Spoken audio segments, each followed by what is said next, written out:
Well, the conversation yesterday was about this woman, and it's still going to be touching on this woman because I want to talk about this bit multicultural. And I said I was going to give you a story today, and I am going to give you a story today. So, as we've shown in her blog here, she talks about her PhD in multicultural education. I'm going to bring you to a story, 2005. The story I'm going to talk about happened in 2006. Gang wars made the state a no-go zone for police until they found a supergrass. Area was ridden with guns and crack dealing in 2005. Witnesses broke street laws in cooperating with police. Now, bearing in mind, we're not allowed to have guns in the UK.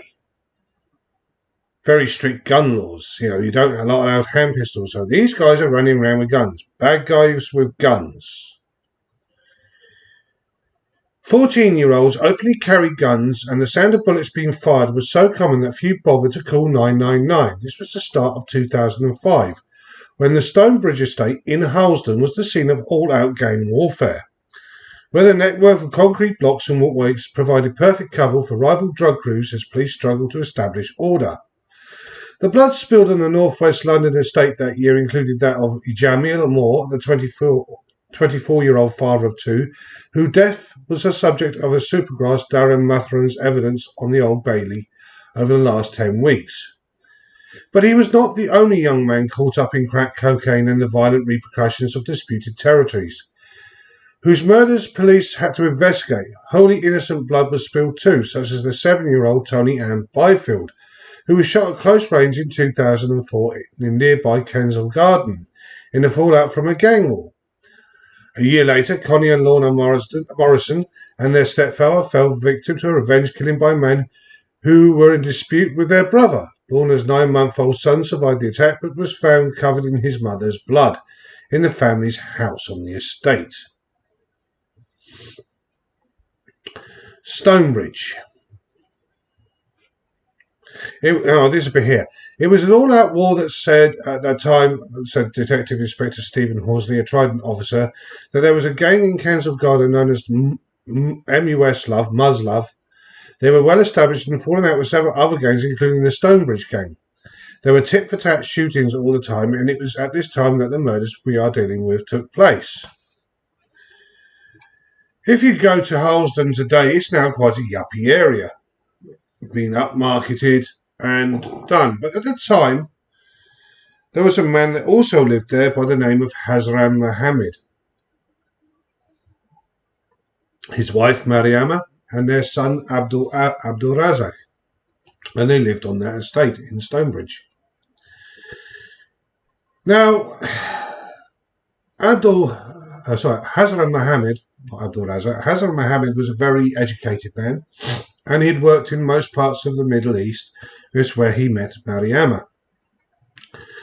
So Hazram had a glowing CV, at which point Haringey Council had a job offer opening, which was right up his street. So he sent his CVs in. He got a reply and got called for an interview. Upon turning up at that interview, the lady at the desk asked who he was, and he said, "I am Hazram Mohammed. I've come for my interview." At which he was told to sit down and wait, while she went and got a supervisor. The supervisor came out and said, "There's been a terrible mistake. Unfortunately, this job application and position is not open to you personally, because he was the wrong colour." Now, why would they call his name? Because his name was Hazram Mohammed and he lived in the Stonebridge estate, which was known as Little Somalia. Later on, he then got himself a job as a security guard, a real step down from this educated man, but he wanted to support his family while living in probably one of the roughest neighbourhoods in northwest London. So he got a job as a security guard. At night times, there would be a cleaning crew coming in. And in that cleaning crew was human trafficked individuals, Russians and Russian nationals being controlled by Russians. Now, Hazram being Hazram, struck up conversations and was generally a friendly person you could go to. And he was speaking to one of these women and realised she was in absolute peril and realised her situation. He then asked his nephew to do a marriage of convenience, of which his nephew told him to go sling his hook.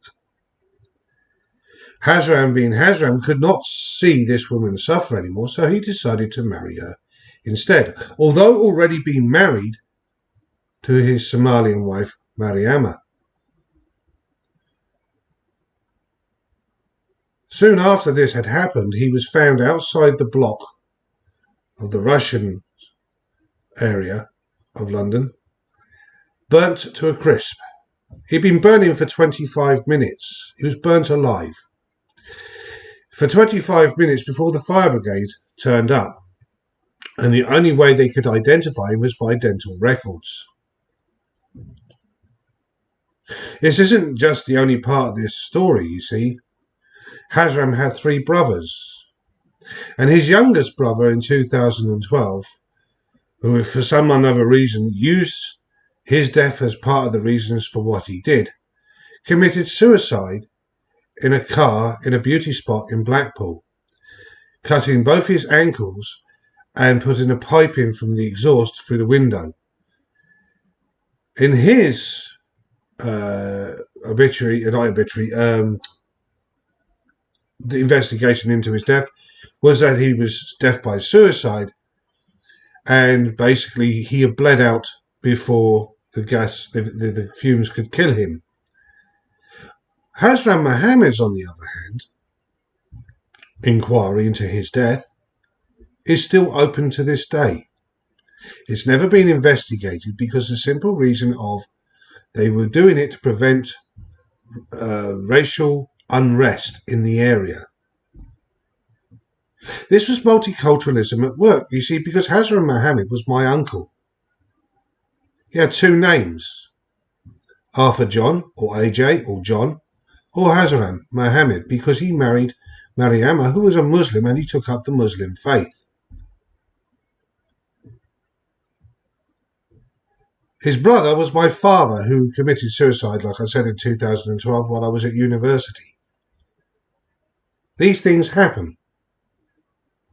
And they happened because of the failings of police, and more importantly, because of politicians and civil servants with their ideological brainstorming stupidities.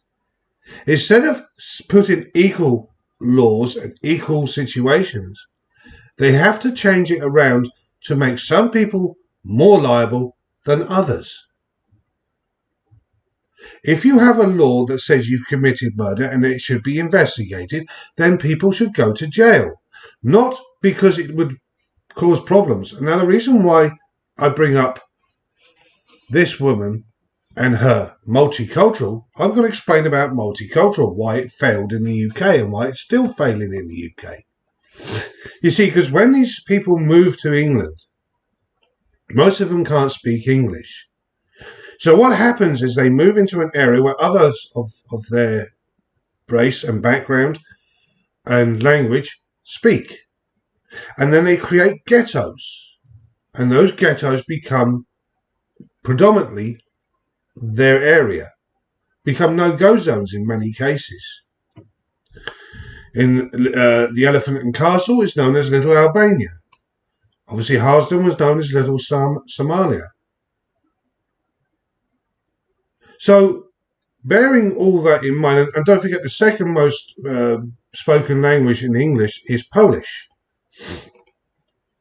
Because after the joining of the EU, most Polish people emigrated to England.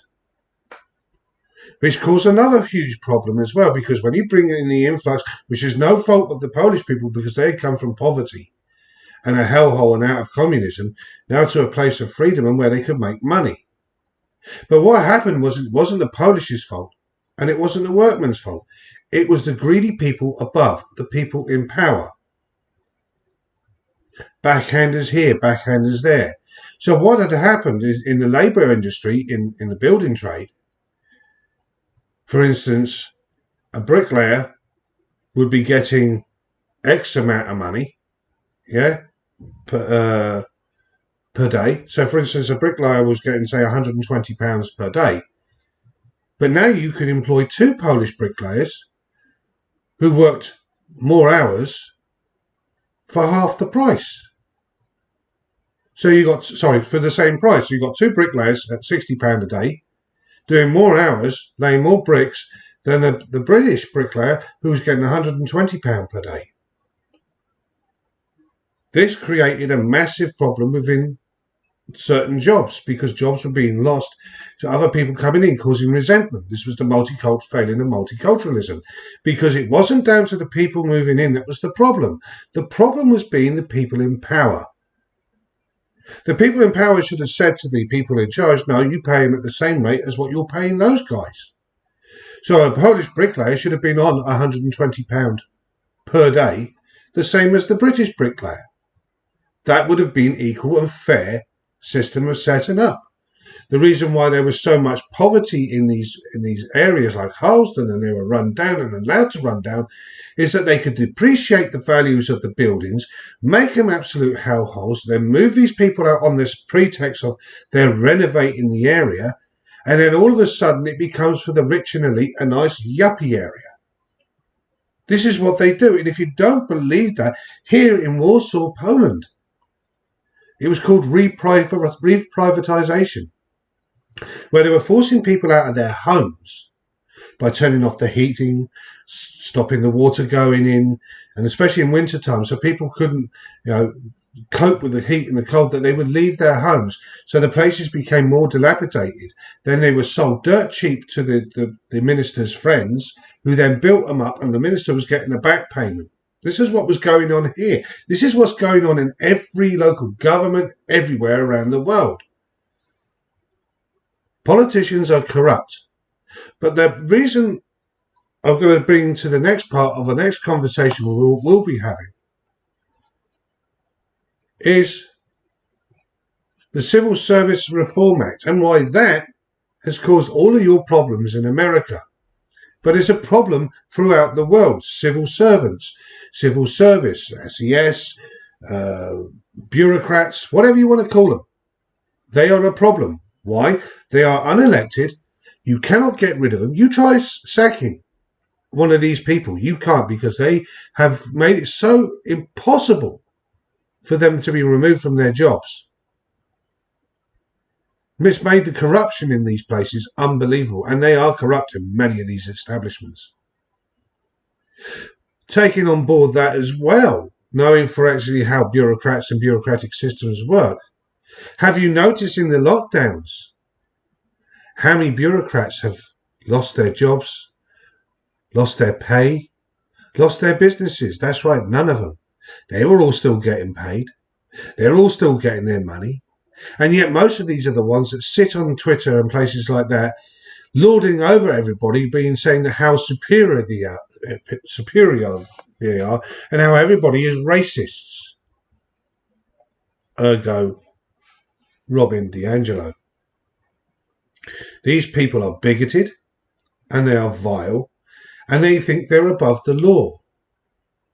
And what they are creating is a race war and a civil war in every aspect. In Europe, it is becoming very unstable because of the lockdowns.